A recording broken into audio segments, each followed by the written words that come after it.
Hello guys, Andrew here. Welcome back to Drew Tutorial. And in this video, I'm going to show you how to change colors in Affinity using swatches. Now, if you're in Affinity and you have a design or whatever it is and you want to change a color, then you know that you click on it and in the upper right hand side you have colors and you just basically play with the color wheel.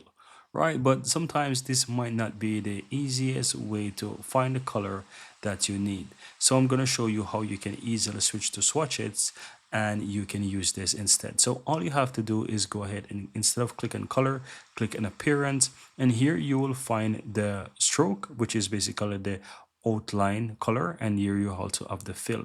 So if you want to change the fill color, just basically click on the color there, and you will see that once you click on the color, it's going to pop up and give you the options here. So here you have swatches, you have color, that you can use this kind of color, that you can play with that, and also you have gradients and you have hatch patterns and so forth, right? So you switch to swatches and you can go ahead and choose a different color individually. So you can just manually pick those different colors you wish by using this, and those basics colors as well, such as black, gray, white, and so forth. You can go ahead and use them, right?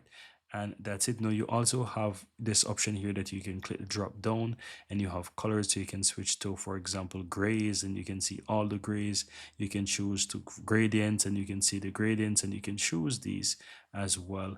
And of course you can always go ahead and play with the colors for gradients as well. So that's pretty cool. And you have hatches as well that you can go ahead and use these in your design. So just keep that in mind. So you have quite a lot of these that you can use, and you have various colors that you can choose.